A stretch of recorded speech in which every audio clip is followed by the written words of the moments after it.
Oke, assalamualaikum warahmatullahi wabarakatuh. Kita lanjutkan pertemuannya di pertemuan ketiga. Ya, semoga teman-teman bersemangat dalam belajar ya di mata kuliah ini. Kita lanjutkan di pertemuan ini, kita akan membahas tentang STAR model dan 5 milestone framework. Jadi ada 2 framework yang kita bahas hari ini. Ya, itu kelanjutan dari di pertemuan minggu lalu ya, teman-teman. Oke, kita mulai. Mungkin di sini teman-teman ada yang mengingat apa itu desain organisasi. Di pertemuan sebelumnya saya sudah menjelaskan desain organisasi itu apa sih, gitu. Ya, pasti teman-teman sudah tahu desain organisasi itu adalah sebuah alat ataupun tools yang digunakan untuk mencapai tujuan organisasi. Nah, untuk menjawab pertanyaan ini ada 2 pertanyaan, ya, pertanyaan di dalamnya yang gunanya untuk menjawab apa itu desain organisasi. Yang pertama, what? Apa yang perlu didesain. Yang kedua, how, bagaimana mendesainnya. Nah, hari ini kita akan menjawab apa itu what dan apa itu how, gitu ya. Oke, pertanyaan pertama, what, itu menjawab pertanyaan apa yang perlu didesain dalam organisasi. Nah, ini terjawab oleh framework 5 star model.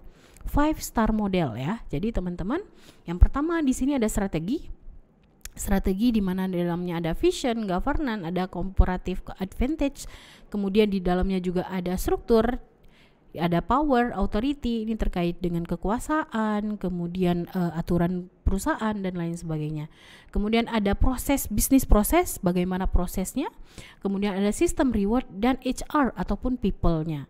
Ya, ini mungkin agak susah dipahami teman-teman karena menggunakan framework bahasa Inggris ya.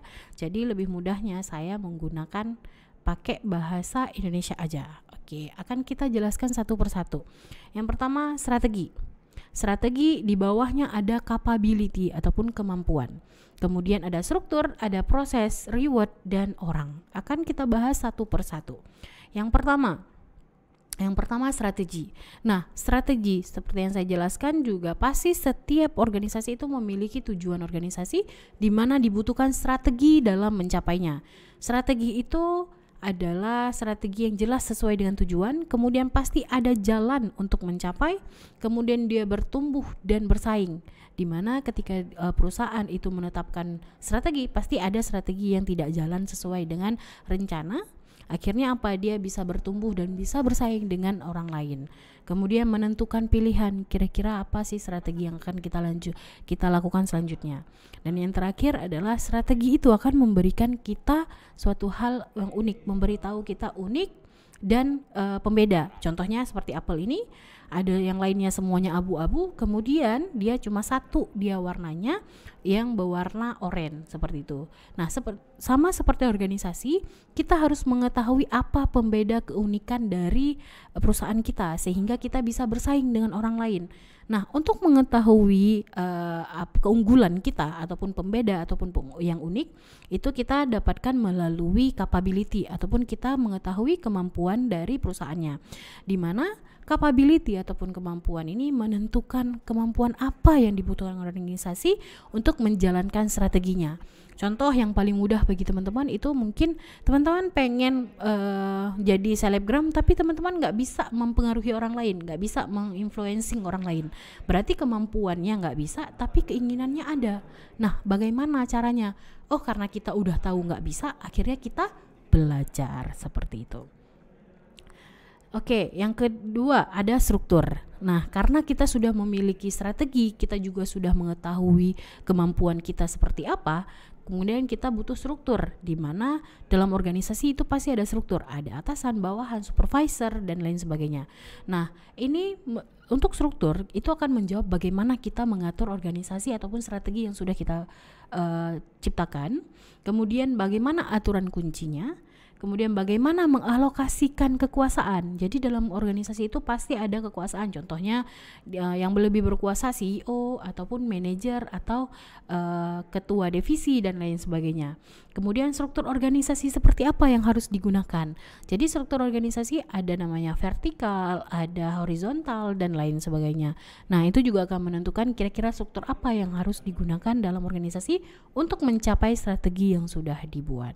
Kemudian struktur organisasi organisasi memiliki batasan-batasan. Ada batasan-batasan, misalnya kalau seandainya kita mau menceritakan keadaan staf paling bawah, itu mungkin aturannya itu menceritakan ke manajer dulu, baru nanti manajer ke atasan.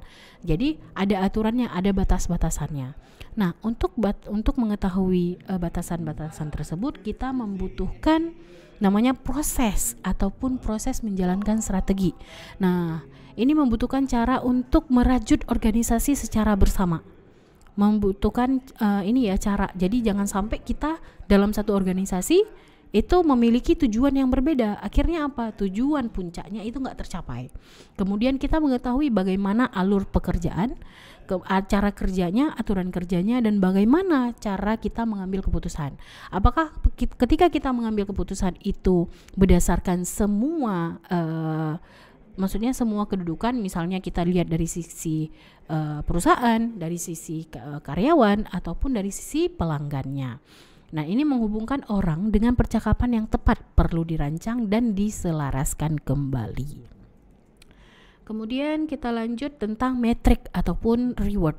Nah, ketika teman-teman sudah melalui proses tersebut, otomatis teman-teman akan mendapatkan reward. Nah, reward ini apa sih? Reward ini adalah upaya untuk memberitahu orang-orang tentang kesuksesan ataupun keberhasilan. Nah, ini akan untuk mengetahui bagaimana cara mengukur kesuksesan di tingkat individu dan tim. Jadi ketika teman-teman mendapatkan reward, itu akan memberikan motivasi buat orang lain untuk juga ingin mendapatkan reward. Nah, ini ya teman-teman, ini alat ukur kesuksesan, dan ini bisa jadi di tingkat tim dan tingkat individu. Terakhir yaitu people ataupun orangnya. Ketika kita sudah menentukan strategi, kemudian kita juga sudah tahu kemampuan kita, kemudian kita juga sudah ada yang mengatur yaitu struktur organisasinya, bagaimana prosesnya, kemudian udah tahu rewardnya apa, kemudian bagaimana orang di dalamnya ataupun disebut dengan HR ya, sumber daya manusia di sini. Nah, talent ataupun bakat apa yang diperlukan. Jangan sampai kita sudah menentukan strategi tapi kita tidak memiliki talent ataupun bakat, orang-orang yang memiliki bakat di dalamnya. Sehingga apa? Kita perlu membutuhkan kira-kira kompetensi apa sih yang bisa dijalankan untuk pemenuhan strategi ataupun dibutuhkan untuk menjalankan strategi yang sudah kita buat. Nah, sehingga apa? Aktivitas SDM ataupun CRR itu akan mengatur kira-kira butuh apa. Oh, butuh pelatihan, oh butuh pengembangan, oh mungkin ini butuh misalnya dia disekolahkan dulu. Nah, itu gunanya untuk apa? Untuk mendapatkan talent atau bakat yang diperlukan untuk menjalankan strategi. Seperti itu teman-teman terkait dengan 5-star model. Jadi teman-teman, itu sudah saya jelaskan per poin, baik dari strategi, struktur, proses, reward, dan orang. Seperti itu.